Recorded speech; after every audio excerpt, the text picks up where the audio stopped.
Don't take this flight. That's what I'm reading sitting in the airport lounge while my husband Richard talks on the phone. The words are written in red ink on a napkin that a flight attendant I've never seen before just dropped on my lap. My heart pounds as our eyes meet. She whispers, "Trust me.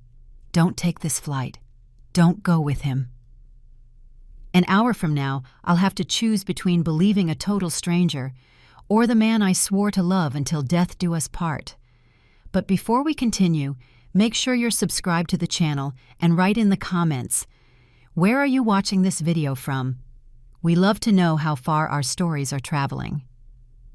Chicago O'Hare International Airport is packed this Friday morning. I'm waiting patiently in the VIP lounge, my head resting on my Louis Vuitton bag, a gift from Richard on our last wedding anniversary, 5 years together. And according to him, this trip to Miami is all about reconnecting. And what I don't expect is that someone is planning to disconnect me from this world permanently. Richard walks over with 2 coffees. His blue eyes, usually so warm, seem distant. In the last few months, I've noticed subtle changes in his behavior. Calls answered in other rooms, messages quickly deleted when I get close, a different perfume that I occasionally smell on his shirt. I chalked it all up to stress. The merger at his company is consuming all his time. "Everything okay, Allison?" he asks. "You look pale." He hands me the coffee. "Just a little tired," I reply, avoiding his gaze. The napkin is burning a hole in my pocket. My fingers are trembling around the cup. I need to get to the bathroom. I need a moment alone to understand what is happening. "I'm just going to use the restroom quickly," I say, forcing a casual smile. Richard nods, already completely absorbed in his phone. There it is again, that furtive look, like he's afraid I might see the screen. In the bathroom, I lock myself in a stall. Breathing hard, I pull the napkin from my pocket. I open it carefully. There's more written inside. "Your name is on a $5 million life insurance policy, taken out 2 weeks ago. You are going to fall from the hotel balcony. He has a mistress. Find me in the main food court in 10 minutes. I have proof. My name is Jenna." My stomach turns. The nausea is instant. It can't be true. Richard planning to kill me. I want to laugh at how absurd it all sounds, but something inside me freezes. The small changes, the secrets, the sudden trips. And why was he so insistent on this Miami trip when I suggested we postpone it? I splash water on my face, looking at my reflection in the mirror. Who is this terrified woman? I need to pull myself together. This could be a sick joke, or someone trying to blackmail us. But what if it's not? I walk slowly out of the bathroom, watching Richard from a distance. He's talking on the phone again, his voice low, his body turned away from everyone. His gestures are tense. Instead of going back to our seats, I walk to the food court. My heart is beating so loud I can hear the pulse in my ears. I look around, searching for the flight attendant. There she is, at a table in the corner. She's not in her airline uniform, but I recognize her face. Our eyes meet, and she gives me a discreet nod to come over. "Mrs. Allison," she says as I sit down. "I'm Jenna. I used to work the same flight route your husband takes to Houston." "How do you know my name?" "What is going on?" I whisper. She looks around nervously before opening a folder with documents. "Your husband and I, we had a relationship," she says, avoiding my eyes. "It lasted 6 months. It ended when he met Isabella, his new business partner." The floor seems to drop out from under me. I feel dizzy, grabbing the edge of the table to stay steady. "I'm not here to cause problems in your marriage," Jenna continues. "I'm here because I overheard things that terrified me." She slides a piece of paper across the table. "This is a copy of the insurance policy, $5 million, with him as the sole beneficiary, taken out 2 weeks ago." I look at the document, recognizing Richard's signature. My throat closes up. "And this," she says, handing me her phone, "is a recording of a conversation I overheard between him and Isabella. I was at his apartment when they arrived. They didn't see me." I press play with trembling fingers. Richard's voice fills my ears, talking about the perfect accident and how no one would suspect anything after so many happy posts on social media. Isabella laughs, asking what they'll do with the money afterward. Richard mentions a house in Barcelona. Hot tears stream down my face as the audio plays. It's really his voice. My husband, the man I thought I knew, coldly discussing how to get rid of me. Our flight leaves in 40 minutes, I say, my voice barely audible. What do I do? Jenna puts her hand on mine. You can't go with him. Maybe it's better to fake being sick. Anything to stop the trip. Just then, I see Richard walking through the main terminal, looking around, probably searching for me. Our eyes meet for a second, and I see his face change. The mask drops. Surprise, irritation, and something cold I had never noticed before. He's coming this way, I whisper, terrified. What do I do now? Jenna squeezes my hand. Be strong. Pretend you're sick. Whatever it takes. Do not get on that plane. Richard is approaching quickly, his face now composed into an expression of concern. It looks so genuine that for a moment I doubt everything I just found out. Allison, I've been looking for you. We're going to be late, he says, looking curiously at Jenna. Who's your friend? I take a deep breath. The next few minutes will decide if I live or die. The human mind is amazing in a crisis. As Richard waits for my answer, a cold calm washes over me, a clarity I've never experienced before. Richard, this is Jenna. We met in the coffee line, I reply, forcing a smile. I was feeling a little dizzy, and she kindly offered me a place to sit. Jenna nods, her face a mask of polite indifference. The anguished woman who showed me proof of my own death sentence minutes ago is gone. Nice to meet you, Richard says, extending a hand which Jenna shakes briefly. His eyes scan Jenna, trying to determine if she's a threat. Apparently satisfied, he turns his attention back to me.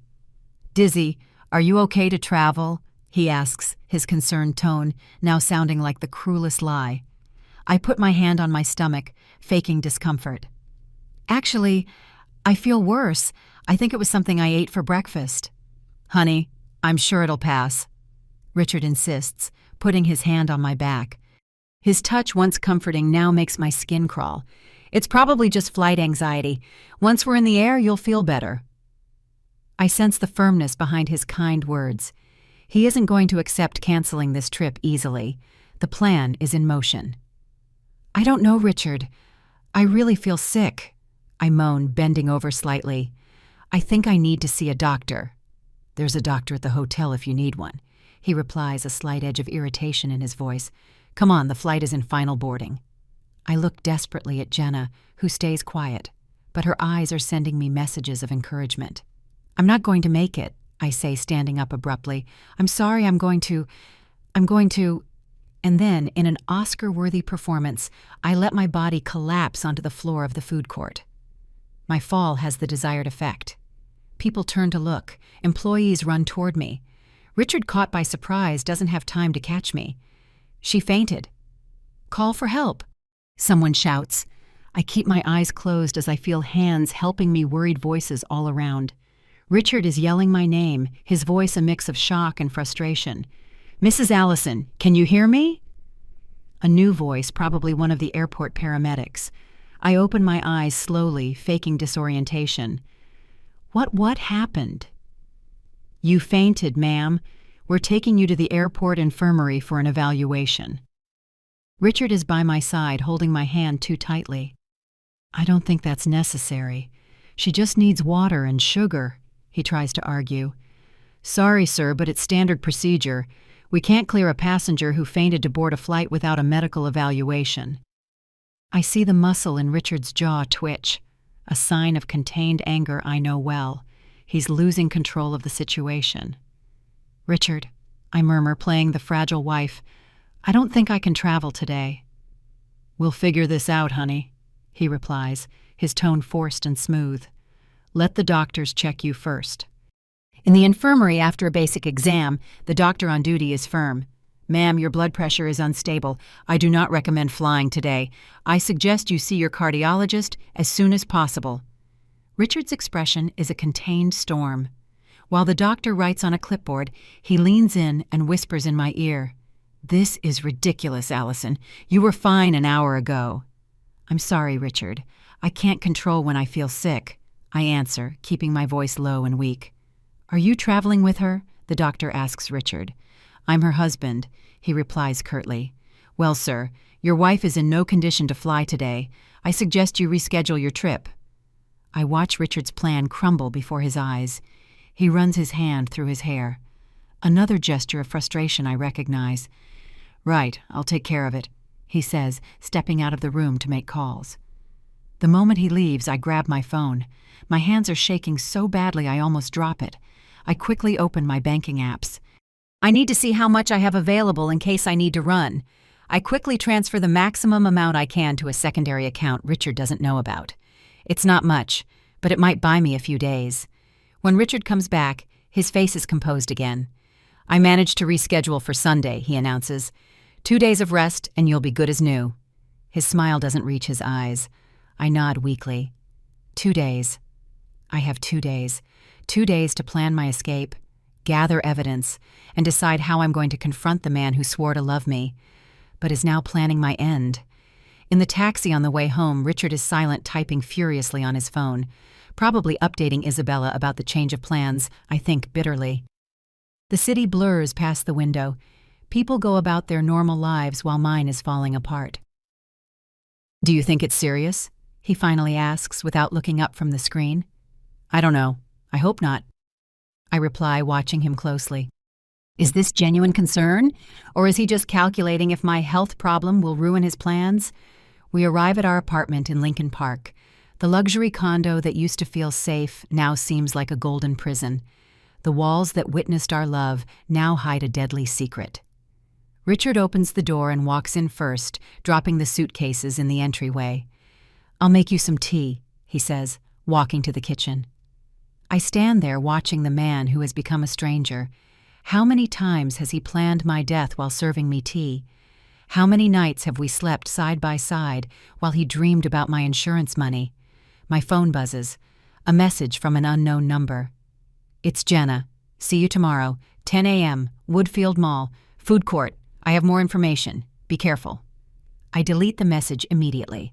Richard returns with a steaming mug. "Chamomile. It will calm you." I look at the golden liquid. Is it just tea, or... No, he wouldn't risk anything at home. The plan was the fall from the hotel balcony, a tragic accident, far away from the prying eyes of neighbors. "Thanks," I say, but I don't drink it. I put the mug on the table. "I think I'm going to rest for a bit." "Good idea," he replies, grabbing his jacket. "I need to take care of a few things at the office since we didn't travel. I shouldn't be long." Probably going to meet Isabella, I think. As soon as the door closes, I run to Richard's office. I need more proof. I need to understand the extent of this plan. His laptop is on the desk, but it's locked with a password. I try a few obvious combinations. Our anniversary, his birthday, no luck. Frustrated, I start searching the drawers. In the back of one, I find a folder hidden behind old documents. My heart nearly stops when I open it. There it is, the complete insurance policy, a purchase agreement for a house in Barcelona, Spain, and the thing that makes my blood run cold. A detailed study on fatal accidents on hotel balconies printed from the internet, with handwritten notes in the margins. It's real. All of it is real. The night seems endless. Locked in our bedroom, I pretend to be asleep when Richard gets home. The smell of women's perfume clings to his shirt when he lies down next to me. I stay perfectly still, controlling my breathing while he checks messages on his phone. Minutes later, his soft snoring tells me he's asleep. I slide out of bed without making a sound. I grab my phone and lock myself in the bathroom. With trembling hands, I open my email and send photos of the documents I found to myself. I need a backup, something in the cloud, out of his reach. Then I send a message to Jenna. I found more proof, the full policy and plans for a house in Barcelona. The reply comes almost instantly. "Great. Bring everything tomorrow. You'll need it for the police." Police. The word echoes in my mind. Reporting my own husband for attempted murder. How did we get to this point? I remember our wedding, 3 years ago, in the chapel by the sea, Richard crying when he saw me at the altar. Was it all a lie? Or did he change along the way? Seduced by money and another woman, I get back in bed, staying on the very edge, as far away from him as possible. The man breathing peacefully next to me is no longer my husband. He is my potential killer. I wake with a jolt at 6 in the morning. I don't remember falling asleep. Richard is still sleeping soundly. I get up quietly and go to the kitchen to make coffee. I need to maintain normalcy, not raise any suspicions. As the water heats up, I look out the window of our 20th floor apartment. The view of Lincoln Park is stunning. The city stretches to the horizon, the lake in the distance, a view many would pay millions for. Richard would pay with my life. "You're up early." His voice makes me jump. He's standing in the kitchen doorway, hair, messy eyes, watchful. "I couldn't sleep well," I reply, pouring coffee into 2 mugs. "How are you feeling today?" he asks, accepting the mug I offer. "Better," I lie. "I think it was just exhaustion." "That's great. I'll reschedule our flight for tomorrow then." "No," I exclaim too loudly. He raises an eyebrow, surprised. I continue more calmly. "Let's wait until Monday. I want to check with my doctor first, just to be sure." Richard studies me for a moment as if trying to figure out if I'm hiding something. "Whatever you want," he finally replies, "but we can't postpone it too long. The hotel is non-refundable and we've already paid for 2 expensive days." "I understand," I say, taking a sip of coffee to hide my nerves. "I promise I'll decide by tomorrow." He nods, seemingly satisfied. "I have a 9 o'clock meeting today, unexpected stuff from the canceled trip." Perfect. This gives me time to meet Jenna without having to make up excuses. Richard leaves at 8:30 after a quick kiss on my forehead. A kiss that used to mean affection, and now just fills me with disgust.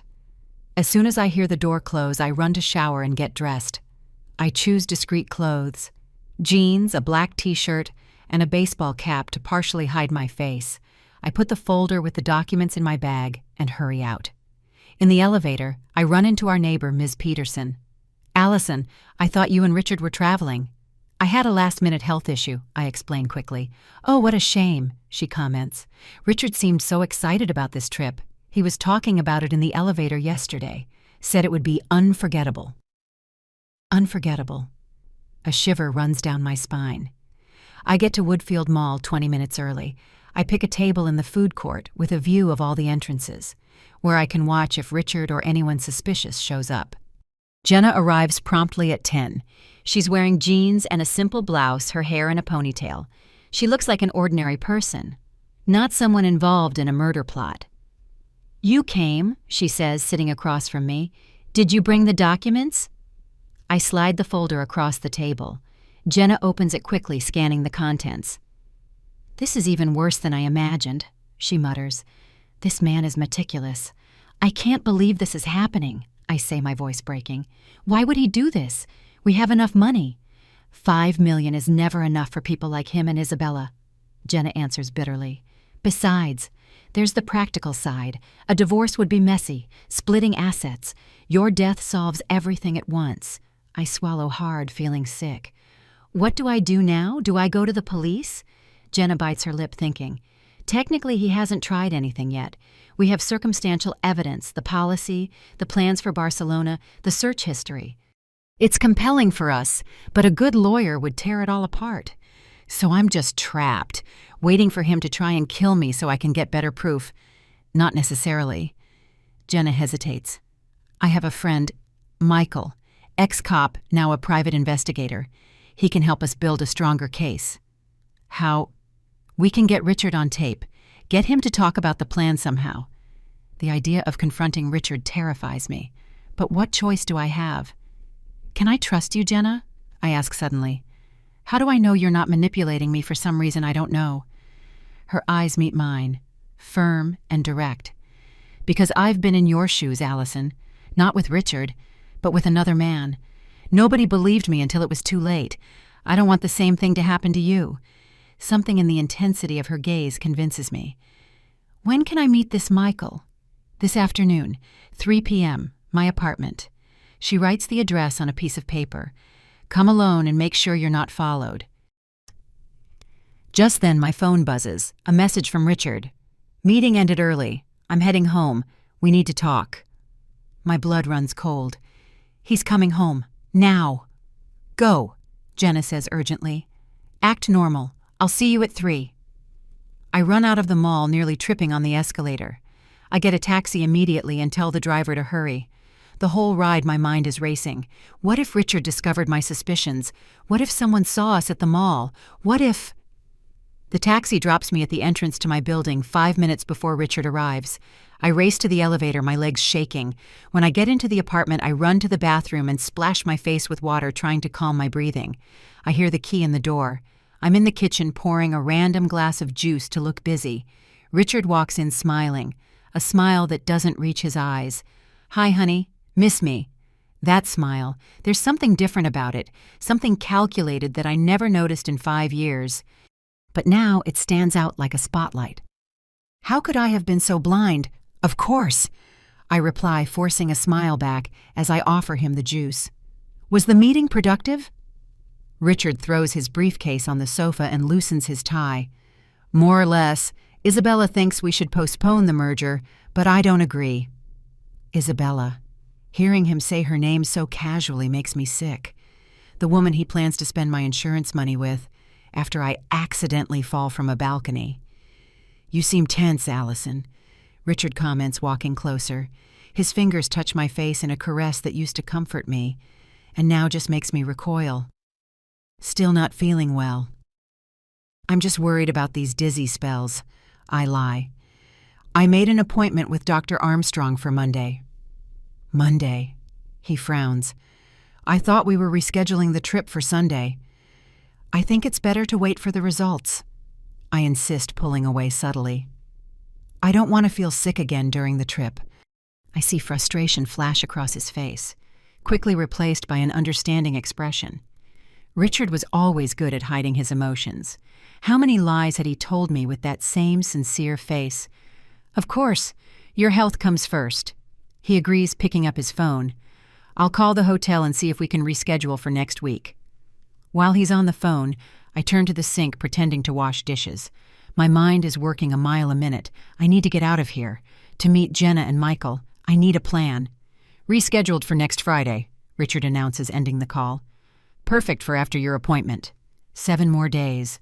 7 days to gather enough evidence or find a permanent way out of this. Thanks for understanding, I say, trying to sound natural. I'm going to rest for a bit. I still feel weak. Go ahead. I have some emails to answer.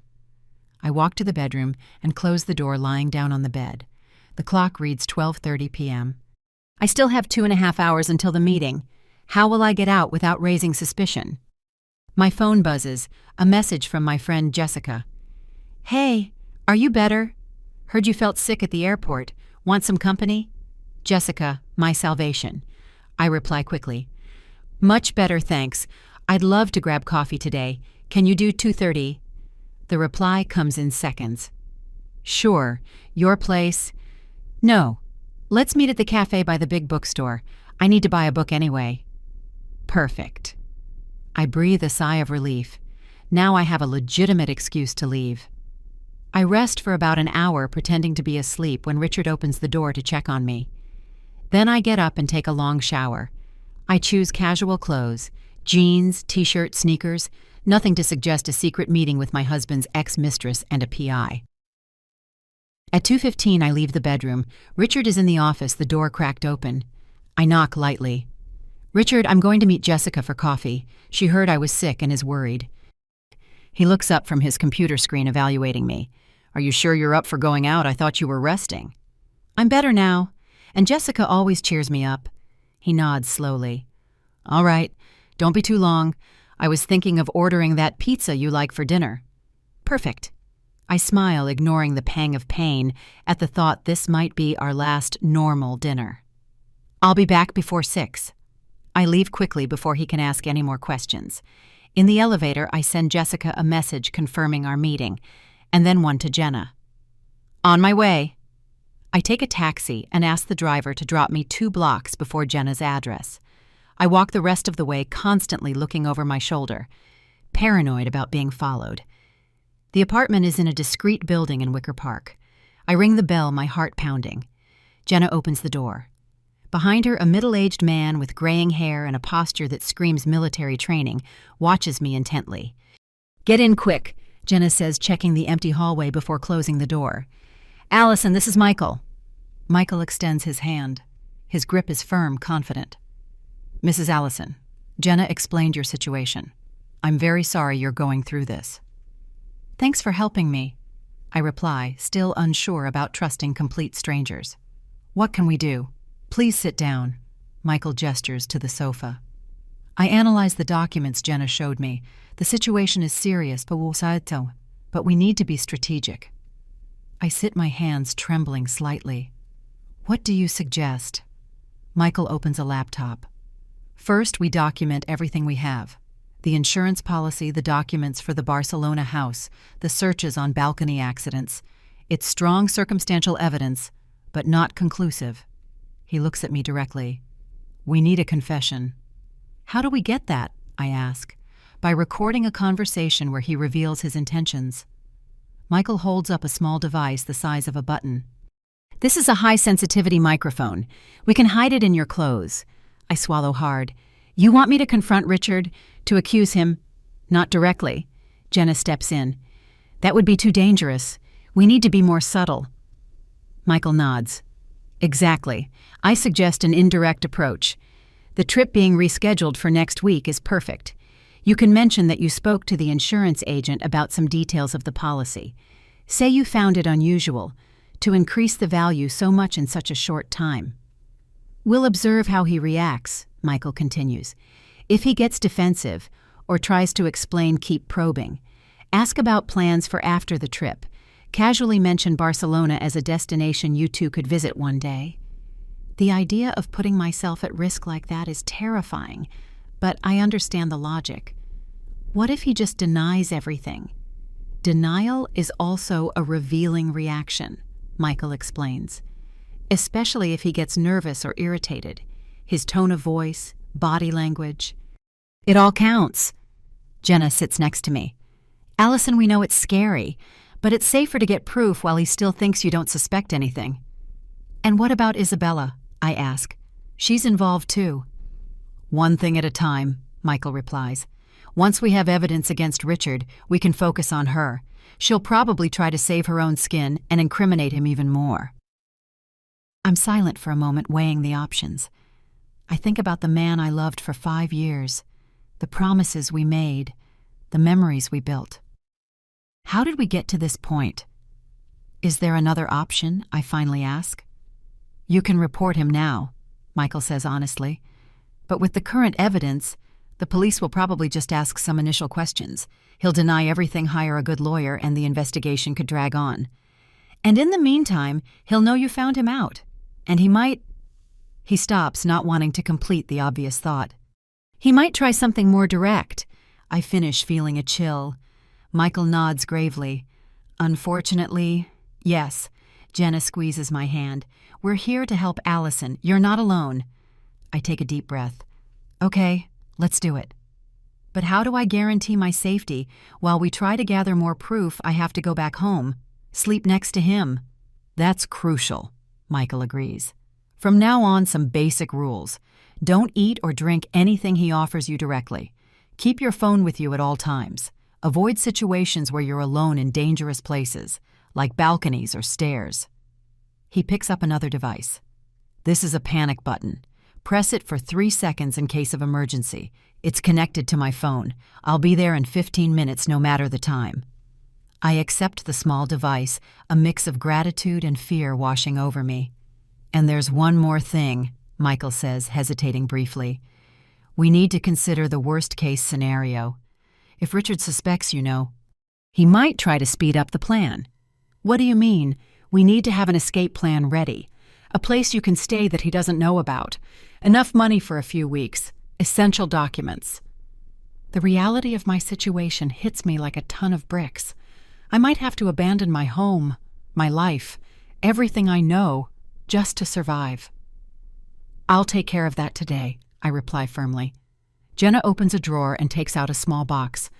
Here's the microphone. Put it on a piece of clothing you'll wear tonight, under the collar of a blouse, for example. The battery lasts 72 hours. What about the files I took from the office? He might notice they're missing. You photographed everything, right? Michael asks. Then we can put them back. It's better if he doesn't realize you found them. I look at the clock. 4:30 p.m. I need to get back soon. When do we meet again? Tomorrow, same time, Jenna replies. We'll bring the equipment to record the main conversation about the trip. Before I leave, Michael gives me one more piece of advice. Allison, the most important thing now is to act natural. Any drastic change in your behavior could alert him. Try to keep your routine, as hard as it is. I nod, knowing it will be the hardest role of my life. On the way back, I meet Jessica at the bookstore as planned. I buy a random book to support my story, and we chat for a few minutes. She notices I'm on edge, but blames it on my recent illness. I get home at 5:45 p.m., carrying the new book and the crushing weight of my secret. The microphone is hidden in the collar of the blouse I'll wear to dinner. Richard is on the sofa, casually watching TV. Hey, honey, how is Jessica? Good, I reply, trying to sound normal. Did you order the pizza yet? Not yet, I was waiting for you. I put my bag in the bedroom, discreetly stashing the panic button in my nightstand drawer. Then I go to the bathroom and change my blouse, making sure the microphone is well hidden. When I get back to the living room, I find Richard opening a bottle of wine. I thought we should celebrate, he says, pouring 2 glasses. Celebrate what? I ask, my heart speeding up. He smiles, handing me a glass. Our time together. We've been so busy lately. We barely talk. I accept the glass, but I don't drink. You're right. We have been distant. Then a toast. He raises his glass. To us. I fake a small sip, watching him over the rim of the glass. Is the wine tainted? Or am I just being paranoid? I'll order the pizza, he says, grabbing his phone. I take the opportunity to discreetly pour some of my wine into the potted plant next to the sofa. During dinner, I try to act normal. We talk about trivial things, the new book I bought, a movie we want to see, plans for the weekend. You seem distant, Richard comments suddenly. Are you sure you're okay? Just tired, I reply, and worried about this sudden illness. Richard studies me for a moment. You know, I've been thinking, what if it's not just stress? What if it's something more permanent? Like what? He smiles, taking my hand. Wouldn't it be wonderful if it was a baby? The piece of pizza stops halfway to my mouth. A baby. He's suggesting I'm pregnant, while planning to kill me. Does this man's cruelty have no limits? I don't think it's that, I reply, trying to control my voice. My cycle is normal. You never know, he insists, stroking my hand. We could get a test tomorrow. I nod vaguely, unable to continue this sick conversation. After dinner, Richard suggests we watch a movie. We sit on the sofa, his arm around me. Every touch makes my skin crawl, but I force myself not to pull away. This movie has an amazing scene, Richard comments casually as we watch a thriller. A fall from a tall building. The director shot it from an angle that really makes you feel the vertigo. My blood runs cold. Is this an innocent comment, or is he testing me? I don't really like scenes like that, I reply. They make me feel sick. Richard laughs softly. Vertigo is a strange thing, isn't it? Just one moment of imbalance, and it's all over. The microphone on my blouse is catching every word, every veiled insinuation. Later in bed, I pretend to be asleep while Richard showers. I hear the water running, then the sound of him checking his phone, probably messages for Isabella. When he finally gets in bed and falls asleep, I let myself cry silently. Tears stream down my face as I stare at the ceiling, thinking about how my life turned into a nightmare in less than 24 hours. A stranger is sleeping next to me. A man planning my death while talking about babies and toasting to our future. Sunday morning is gray, matching my mood. I wake up before Richard, watching him sleep. He looks so normal, so peaceful. How can someone hide so much darkness behind such an ordinary face? I get up quietly and go to the kitchen. As I make coffee, I think about everything that has changed. Yesterday morning, I was still living in ignorance, believing I had a solid marriage. Now every minute is an exhausting performance, a deadly game. Richard appears in the kitchen, hair tousled, a sleepy smile. Good morning, love. He comes up behind me, wrapping his arms around my waist. I suppress the urge to pull away. "Sleep well?" I ask, pouring coffee into 2 mugs. "Like a rock," he replies, taking his mug. "And you seemed restless." "I had some nightmares," I admit, a partial truth. Nothing important. He studies me for a moment. "Want to go out today? Maybe lunch in the city? It might cheer you up." "Sure," I agree, even though the idea of spending hours faking normalcy sounds like torture. Let me finish my coffee first. While Richard showers, I check my phone. A message from Jenna. "Mike worked perfectly. Michael analyzed the recording. Come at 3 p.m. today." I breathe a sigh of relief. At least something is going right. Lunch at the restaurant by the park is surreal. The food is delicious. The breeze is nice. Other couples around us seem genuinely happy. Richard is charming, attentive, making jokes that would have made me laugh in another context. It's like we've gone back in time, to the days before I knew his true nature. "What are you thinking about?" he asks, noticing my silence. "About the trip," I reply, testing the waters. "Do you think the hotel in Miami will be comfortable?" "It's one of the best," he says a little too enthusiastically. "Ocean view, private balcony in every room. You'll love it." Private balcony. The words send a shiver down my spine. "Sounds perfect," I comment, taking a sip of water. "By the way, I got a call from the insurance company yesterday." Richard freezes momentarily, his fork halfway to his mouth. "Really? What about just confirming some details on our policy?" I continue casually. "I found it strange, actually. I didn't know we had increased the coverage value so much recently." His eyes narrow almost imperceptibly. "It's routine, Allison. We need to update it regularly as our assets grow." $5 million just seems like a lot, I press. The agent even commented it's unusual for such a sudden increase. Richard puts down his silverware, a tense smile on his face. "Since when are you interested in insurance details? You always left that to me." "I was just curious." I shrug. "Especially since only my name is listed as insured. Yours wasn't updated." His hands clench into fists for a second. Then they relax. "A bureaucratic issue. I already asked them to update my side, too." A lie. He has no intention of being insured himself. "I see," I reply, deciding not to push any further for now. "How about dessert?" The rest of lunch is filled with superficial conversation. Richard seems normal to anyone who doesn't know him, but I notice his tension, the slightly clenched jaw, the frequent glances at his watch, his fingers tapping on the table. We get home around 2 p.m. I need to find another excuse to leave and meet Jenna and Michael.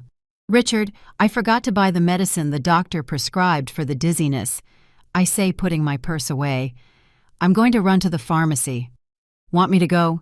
he offers a little too quickly. "No need. I'll use it as a chance to stretch my legs. The weather is nice." He nods. "Okay, don't be long. I was thinking we could watch that movie you wanted to see." "I'll be right back," I promise, grabbing my bag again. In the elevator, I breathe a sigh of relief. Every minute away from him is a relief. I leave the building and walk a few blocks before grabbing a taxi to Jenna's apartment. Michael is already there when I arrive, analyzing recordings on the laptop. "How did it go?" Jenna asks, leading me to the sofa. "Tense," I reply honestly. "I brought up the insurance at lunch. He got visibly uncomfortable." Michael nods, satisfied. "We heard. The mic captured everything perfectly." He turns the laptop so I can see. "Here's the voice analysis. These lines show the stress level when you mention the insurance. It's crystal clear." I look at the graph, seeing obvious spikes when I mention the company and the policy amount. "Is this enough?" I ask, hopeful. "Not yet." Michael answers honestly. "But we're building the case. He showed he knew about the policy and got defensive when questioned. It's a start." Jenna hands me another device, smaller than the last one. "This is a more sensitive microphone for tonight. And also—" She hesitates, exchanging a look with Michael. "We think you should install a camera in the bedroom." "A camera?" Michael explains. "It's a security measure. If he tries anything while you're sleeping, we'll have proof. And if you decide to confront him, we'll have a visual record." The idea of being filmed in my own bedroom, even for my safety, feels invasive. But I understand the need. Where would I put it? It's discreet. Michael assures me, showing me a tiny camera the size of a shirt button. It can go on the picture frame or on the bookshelf. The angle just needs to capture the bed and the entrance to the room. I reluctantly agree. And what about the conversation about the trip? How should I approach it? Tonight would be ideal, Michael suggests. When you're both relaxed, maybe watching TV, mention you're excited about the trip, that the view from the balcony must be incredible. See how he reacts. And if possible, Jenna adds, ask about plans. If he's thought about changes, maybe living somewhere else. See if he mentions Barcelona. Michael hands me a small memory device. The camera will record to this. You just have to plug it in discreetly. The battery lasts 48 hours. I look at the devices in my hands. Tools to incriminate the man I shared my life with. A wave of sadness washes over me. I know this is hard, Jenna says softly, noticing my expression. But remember what's at stake. What if he finds me out? I ask, verbalizing my biggest fear. What if he realizes what we're doing? Michael leans forward, his eyes serious. That's why we prepared a plan B. If at any point you feel threatened, use the panic button and have a bag ready with the essentials, documents, money, some clothes, hidden where he can't find it. I have a friend who can take me in. I comment, thinking of Jessica. She doesn't know anything yet, but she would trust me if I asked for help. Perfect. Don't tell her the details yet, but have the address ready. Michael agrees. Now, let's review what you're going to ask tonight. We spend the next hour crafting seemingly innocent questions that could incriminate Richard. When I leave Jenna's apartment, I feel like a spy in training. Terrified but determined. On the way back, I stop at the pharmacy to back up my story and buy some random motion sickness pills. I also stop at a department store and buy a small carry-on bag. Not for Miami, but for my possible escape. When I get home, Richard is on the sofa watching a football game. He seems perfectly normal, carefree. Did I imagine all of it? Is it possible Jenna is manipulating me for some dark reason? No. The proof is real. The documents, the recordings, everything confirms my suspicions. You were gone a while, he comments, not taking his eyes off the TV. Find the medicine. Yes, I show him the pharmacy bag, and I took the opportunity to buy a new bag for the trip. My old one was worn out. This gets his attention. So you're excited to go? I force a smile. Of course. After the doctor's appointment tomorrow, I'm sure I'll be cleared to travel. Richard smiles, looking genuinely happy. Or is he just an excellent actor? I'm going to put my things away, I say, getting up. In the bedroom, I discreetly position the camera on the bookshelf among some books with a clear view of the bed and the door. I put the microphone on a clean blouse and mentally prepare myself for the most important night of my life, a night that could either save me or condemn me. The evening unfolds with agonizing slowness. Every minute seems to stretch as I wait for the right moment to start the conversation that could incriminate Richard. After dinner, which I can barely eat, we sit on the sofa to watch the movie he picked out. Ironically, it's a thriller about betrayal. Richard seems relaxed, his arm casually draped over my shoulder. His thumb rubs small circles on my arm. A gesture that used to comfort me and now makes my skin crawl. The microphone hidden in my collar is recording every sound, every breath. This movie makes me think about our trip, I comment when a scene shows a couple in a luxury hotel. Richard smiles, his eyes still on the TV. Why, the hotel looks like the one we booked, that ocean view. I pause briefly. Especially the balcony. It must be beautiful. I feel his body tense slightly next to me. Yeah, the balcony is impressive. It's on the 15th floor, panoramic view. That high? I ask, keeping my voice casual. I'm not afraid of heights, but I admit balconies make me a little nervous, especially after that news story about the woman who accidentally fell in Houston. Richard shifts, adjusting himself on the sofa. Is he uncomfortable with this topic? Good. You've never mentioned a fear of heights before. he says, a slight irritation in his voice. "Don't worry, the balconies are safe. High railings." "But accidents happen, right? I was just reading about it. How people can slip or—" "Allison," he interrupts, his tone firmer. "Why this sudden interest in balcony accidents? Are you having a bad feeling about the trip?" This is my signal. Time to push a little more. "Not exactly," I reply, faking innocence. "I've just been thinking a lot about the future lately, about how life can change so fast." I take a calculated pause. "Have you ever thought about what it would be like if one of us wasn't here anymore?" Richard turns to look at me, fully now the movie forgotten. "What do you mean? You know, like with that insurance policy. If something happened to me, you'd be financially secure. $5 million would be enough to start over anywhere, even abroad." His eyes narrow. "Why are we talking about this now?" "I don't know. Maybe feeling sick at the airport just made me thoughtful. About fragility." And I take a breath and add, "Have you ever thought about living outside the U.S., Barcelona? Maybe I hear it's beautiful." The mention of Barcelona, the city where he planned to buy a house with my insurance money, is like a direct hit. Richard's face visibly pales. His hands, once relaxed, are now tense fingers digging into his palms. Barcelona.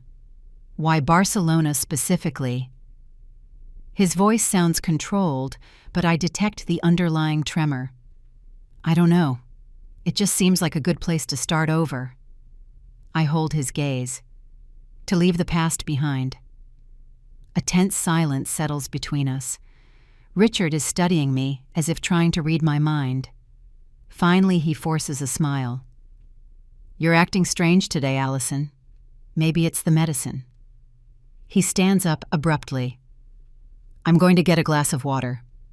When he leaves the room, I take a deep breath, trying to control my pounding heart. His reactions are telling. The discomfort with the balcony talk. The shock at the mention of Barcelona. The microphone caught all of it. His altered breathing. His defensive tone. Richard comes back with 2 glasses of water. He hands one to me, watching me intently as I drink. "Maybe we should go to sleep," he suggests. "You have your doctor's appointment early tomorrow, right?" "Yes." I agree, grateful for the chance to end this tense conversation. I am really tired. In the bedroom, the hidden camera on the shelf silently films as we get ready for bed. Richard seems lost in thought, his movements mechanical as he changes and brushes his teeth. We lie down in bed, his back turned to me. I remain motionless, eyes open in the dark. Every sense is on high alert. After a few minutes, I hear his breathing slow down and become regular. Is he asleep? I can't be sure. I close my eyes, forcing myself to breathe evenly, faking sleep. Around midnight, I feel Richard move in the bed. I keep my eyes closed, but my muscles are tensed, ready to react. He gets up silently and leaves the room. I open my eyes, listening to his soft footsteps down the hall. Where is he going? A few minutes later, I hear his muffled voice coming from the office. He's making a call, probably to Isabella. Although I can't make out specific words, the urgent tone is unmistakable. He comes back about 20 minutes later, sliding carefully under the covers. I continue to fake sleep, my heart beating so hard I'm afraid he can hear it. For another 2 hours, I lie awake listening to his every move. When I finally fall asleep, it's a light, restless sleep, filled with nightmares of falling from high balconies, screaming as Richard and an unknown woman watch me, laughing. I wake up with a start at 5:30 a.m. Richard isn't in bed. I sit up quickly, alarmed, just as the bathroom door opens. He's already dressed. "You're up early," I comment, trying to sound casual. "I have a 7 a.m. meeting," he replies, fixing his tie. "Unexpected stuff from the postponed trip. Will you be okay to go to the doctor's appointment alone?" "Of course." I nod, watching him closely. There's something different in his eyes. A cold determination that wasn't there yesterday. Perfect. He leans in to give me a quick kiss on the forehead. "Call me after and tell me what the doctor said." After Richard leaves, I get up immediately. Something isn't right. A 7 a.m. meeting.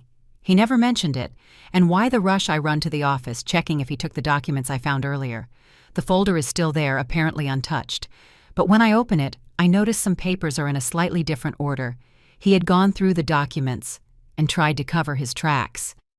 My phone buzzes, a message from Jenna. "Come now, urgent."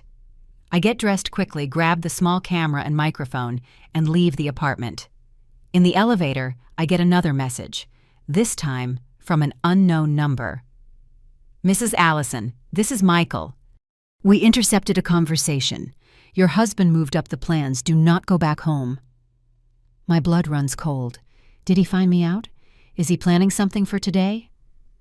I take a taxi straight to Jenna's apartment. Michael opens the door, his expression grim. "What happened?" I ask, rushing in. "We managed to access Richard's phone remotely last night." Michael explains, leading me to his laptop. A call was made at 12:47 a.m. to Isabella Acosta. He presses play on an audio file. She knows. I hear Richard's tense voice. I don't know how, but she knows. She mentioned the policy Barcelona, even the house. It's not a coincidence. "Are you sure?" a female voice replies, presumably Isabella. "Maybe it's just vague suspicions." "I can't risk it," Richard snaps back. "She was testing me today, asking questions about balconies and accidents. We have to move it up. How? We can't wait for the trip. It has to be today. I'll convince her to take some of those motion sickness pills. They're strong enough to disorient her. Then it's just a matter of getting her to the roof of the building. A domestic accident. It's less ideal than the hotel, but we have to adapt." My knees buckle. Jenna catches me, helping me to the sofa. My voice fails. "He's going to try it. Today." Michael nods gravely. "That's why you can't go back home.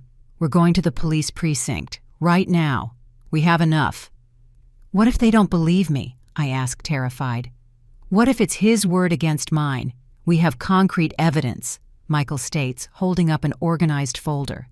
"The recording of this phone call, the policy documents, the search history from his computer, the purchase contract for the house in Barcelona, the recordings of your conversations where he reacts nervously. It's much more than just word against word." Jenna holds my hand. "Allison, we need to go, now. Richard knows you're on to him. He's desperate, which makes him extremely dangerous." I'm still processing the horror when my phone rings. "Richard." I show the screen to Michael, who nods, signaling for me to answer, and put it on speaker. "Hello," I answer, trying to sound normal. "Allison, where are you?" Richard's voice sounds falsely concerned. "I went by Dr. Armstrong's office, and he said you don't have an appointment scheduled." My heart hammers. He's tracking me. "Oh, it was a mix-up," I improvise quickly. "The appointment is at the hospital, not his private office. I'm in the waiting room now." "Which hospital?" he insists. "I'll meet you there." Michael is shaking his head vigorously, signaling me to refuse. "No, that's not necessary," I say. "I'm already being seen. I should be done soon." "Allison." His voice hardens. "Where are you? Really?" A tense silence. The mask is off. "I'm with friends Richard," I finally reply, dropping the act. "I know everything about the policy, about Barcelona, about you and Isabella planning to push me off a balcony. It's over." Another silence, then a cold laugh I've never heard before. "Do you really think you have proof?" he asks, his voice dripping with contempt. "All you have are paranoid suspicions. No one is going to believe you." "I have more than you think," I reply, courage growing inside me, "including your conversation with Isabella last night about drugging me and taking me to the roof. Today." That takes him by surprise. The silence that follows confirms everything. "You don't know who you're messing with," he finally threatens. "Come home now and we'll talk. We can still fix this." Michael signals for me to end the call. "I'm going to the police, Richard," I say, my voice firm. "It's over." I hang up the phone, my hands shaking violently. "Let's go," Michael says, already grabbing his keys. "He'll try to find you. It's not safe to stay here." We hurry out, Michael constantly checking that we're not being followed. Jenna drives to the nearest police precinct while I hide in the back seat. At the station, we're met by a captain named Sarah who listens to my story with professional seriousness. Michael presents all the evidence we've gathered. "This is extremely serious, Mrs. Allison," Captain Sarah says after reviewing the documents and listening to the recordings. "I am issuing a restraining order against your husband immediately and opening an investigation for attempted murder." "Is he really going to be arrested?" I ask, still in disbelief. "With this evidence?" "Yes," she confirms. "I'm dispatching a team to locate him and Ms. Isabella Acosta right now. While a police team goes out to arrest Richard, the captain advises me on the next steps. I'll need a safe place to stay since my apartment is no longer an option. I have a friend who can take me in," I say, thinking of Jessica. "Perfect," the captain replies. "I'll assign an officer to escort you there as a precaution." I call Jessica briefly, explaining the situation. She's in shock, but she doesn't hesitate to offer me refuge. "Come immediately," she insists. "I'll be waiting." While waiting for the officer to escort me, I get another call. Unknown number. I show it to the captain, who nods, suggesting I answer on speaker. "Hello. Mrs. Allison. This is the doorman at your building. Sorry to bother you so, but something strange just happened. Your husband arrived, very agitated, went upstairs, and then came down with several suitcases. He looked like he was running. I thought I should let you know." I exchange alarmed looks with the captain, who immediately takes the phone. "Sir, this is Captain Sarah. Do you know where Mr. Richard went?" "He asked for a taxi. Urgently. I heard him tell the driver to go to Midway International Airport." The captain thanks him and hangs up, immediately getting on her radio. "We're going to intercept him at the airport. He's not going far." The next 3 hours are a blur of emotions and adrenaline. The captain receives confirmation that Richard was detained at the airport, trying to board a flight to Madrid with a fake passport. Isabella was arrested at her home while packing her own bags. When I finally arrive at Jessica's apartment, escorted by an officer, I burst into tears. Not of fear or sadness, but of relief. The nightmare is over. The man who swore to love me, but planned my death, will face justice. That night, lying in Jessica's guest room, I think about how a single message on a napkin changed my destiny. If it weren't for Jenna, for her courage in warning me, I would probably be dead in a few days. Life is made of decisive moments, choices that seem small but determine everything. That morning at the airport, when I chose to trust a stranger's warning instead of my husband's fake concern, I chose to live. 2 days later, I visit Jenna at her apartment. Michael is there too. "I came to thank you," I say, hugging her tightly. "You risked everything to save me." Jenna smiles, her eyes tearing up. "When I found out what Richard and Isabella were planning, I couldn't stand by. I've seen stories like this end in tragedy before." "How did you find out?" I finally ask. The question that's been bothering me. Jenna and Michael exchange a look. He's the one who answers. "Jenna is my sister," Michael reveals. After she ended things with Richard, she still suspected something was wrong. The pattern, it felt familiar. "Familiar?" I repeat, confused. Jenna takes a deep breath. "Our mother died in a domestic accident when we were teenagers. Years later, we found out our father had planned the whole thing, to collect the insurance money. He's still in prison." The revelation hits me like a punch. "So when you realized what Richard was planning, I couldn't let it happen again," she finishes. "Especially since I felt partly responsible. If I hadn't gotten involved with a married man, I might never have discovered his plan." "You made up for it by saving me," I state, squeezing her hand. "And don't blame yourself. Richard is the only one responsible for his actions." A month passes. The investigation is concluded, and Richard and Isabella are formally charged with attempted murder and fraud. The evidence is overwhelming, and they both remain in jail without bail. My life is being rebuilt piece by piece. I start the divorce proceedings. I sell our apartment full of false memories, and I start looking for a new place to live. I go back to my job at the publishing house where my colleagues welcome me with support and understanding. The case gains notoriety in the media. Newspapers and TV shows tell the story of the killer husband and the wife who escaped.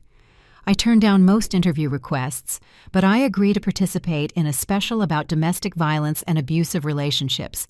If my experience can help other women recognize the warning signs, it will be worth sharing. Jenna and I develop an unlikely friendship, born from the most extraordinary circumstances. She becomes a pillar of support during the legal process, understanding what I'm going through like no one else can. 6 months later, sitting at a cafe overlooking Lincoln Park, I open a letter that arrived this morning. It's from the court informing me that the trial date for Richard and Isabella has been set. In a few weeks, I will face them again, this time in a courtroom. The waitress comes over, smiling gently. "Another coffee, ma'am." I look up from the paper, noticing the beauty of the sunny afternoon, the sound of the fountains, the taste of the life that was almost stolen from me. "Yes, please," I reply, smiling back, "and a piece of cake." "Are you celebrating?" she asks, curious. I carefully fold the letter and put it in my bag. "A second chance," I reply simply. "A second chance to live." As I watch the horizon where the sky meets the buildings in a perfect line, I feel a peace I haven't felt in a long time.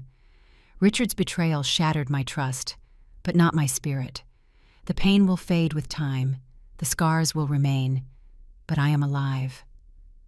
Thanks to a napkin, a brave stranger, and my own refusal to be the perfect victim, life rarely follows the script we imagine.